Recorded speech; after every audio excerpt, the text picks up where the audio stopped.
जय गुरु जी। संगत जी, मैं अपना 20वां अध्याय शुरू कर रही हूँ गुरु जी के मंत्र जाप से। जय गुरु जी। ओम नमः शिवाय, शिव जी सदा सहाय। ओम नमः शिवाय, गुरु जी सदा सहाय। जय गुरु जी।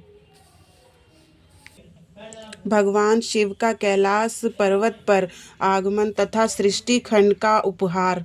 ब्रह्मा जी कहते हैं, नारद मुने कुबेर तपोबल से भगवान शिव का जिस प्रकार पर्वत श्रेष्ठ कैलाश पर सुगाम्बन गम हुआ, वह प्रसंग सुनो। कुबेर को वर देने वाले विश्वेश्वर शिव जब उन्हें निधिपति होने का वर देकर अपने उत्तम स्थान को चले गए, तब उन्होंने मन ही मन इस प्रकार विचार किया, ब्रह्मा जी ललाट से जिनका प्रधु प्रभाव हुआ है तथा जो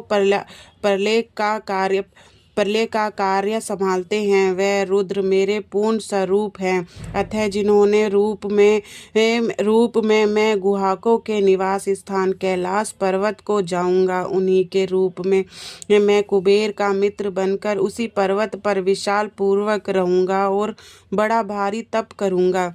शिव की इस इच्छा का चिंतन करके उन रुद्रदेव कैलाश जाने के लिए उत्सुक डमरू बजाया। डमरू की वह ध्वनि जो उत्साह बढ़ाने वाली थी, तीनों लोकों में व्याप्त हो गई। उसका विचलित एवं गंभीर शब्द आहान की गति से युक्त था, अर्थात सुनने वालों को अपने पास आने के लिए प्रेरणा दे रहा था। उस ध्वनि को सुनने कर मैं तथा श्री विष्णु आदि सभी देवता, ऋषि, मुनि, मूर्तिमान, आगमन, निगम और सिद्धि एवं आ पहुँचे।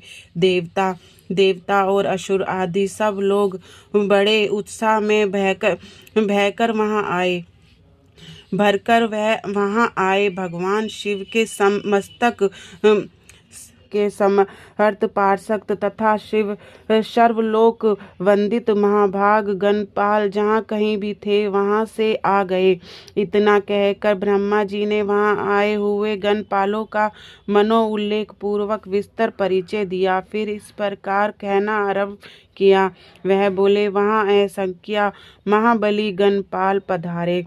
वह सब के सब शास्त्रीय भुजाओं से युक्त थे और मस्तक पर जटा का ही मुकुट धारण किया हुआ था। सभी चंद्रमुंड, नीलकंठ और त्रिलोचन थे।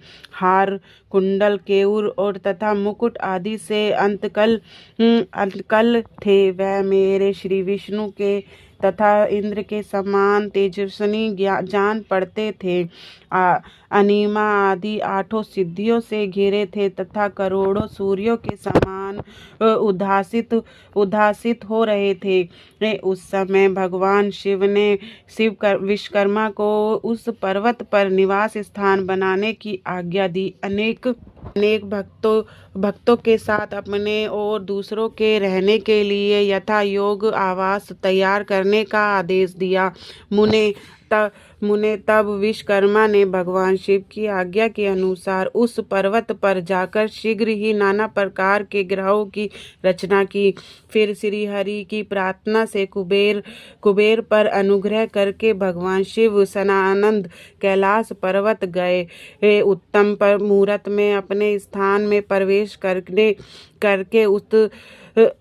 करके भक्त वत्सल परमेश्वर शिव ने सबको प्रेम आनंद से सनानात किया। इसके बाद आनंद से भरे हुए श्री विष्णु आदि समस्त देवताओं, मुनियों और सिद्धियों ने शिव का प्रसन्न पूर्वक अभिषेक किया। हाथों में नाना प्रकार की भेंटें लेकर सबने कर्मस्य उनका पूजन किया और बड़े उत्सव के साथ उनकी आरती उतारी।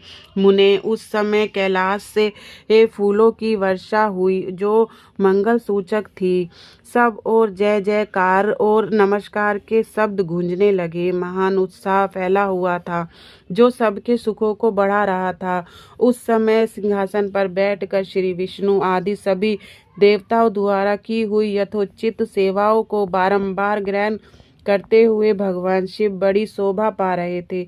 देवता आदि सब लोगों ने सार्थक एवं प्रिय वाचनों द्वारा लोक कल्याणकारी भगवान शंकर का पथक सतवंदन किया।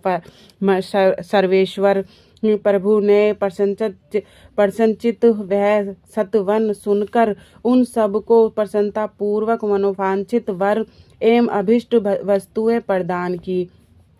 मुने तदंतर श्री विष्णु के साथ मैं तथा अन्य सब देवता और मुनि मनोवांछित वस्तुएं पाकर आनंदित हो गए। भगवान शिव की आज्ञा से अपने अपने धामों को चले गए। कुबेर भी शिव की आज्ञा से प्रसन्नता पूर्वक अपने स्थानों को गए। फिर वह भगवान शंभु जो सर्वथा गंतव्य हैं योग पर्यान एवं ध्यान तदंतर हो पर्वत वर्ष कैलाश पर रहने लगे। कुछ काल बिना पत्नी के साथ बिताकर परमेश्वर शिव ने दक्ष कन्या सती को पत्नी रूप में प्राप्त किया। देवर्षि फिर वह महेश्वर दक्ष कुमारी सती के साथ विहार करने लगे और लोकाचार पर्यान हो सुख का अनुभव करने लगे। मुनीश्वर, इस प्रकार मैंने तुमसे यह रुद्र के अवतारों का वर्णन किया है, साथ ही उनके कैलाश पर आगमन और कुबेर के साथ मैत्री का प्रसंग सुनाया है। कैलाश के अंतर्गत होने वाली उनकी ज्ञास पर आगमन और कुबेर के साथ मैत्री का भी प्रसंग सुनाया।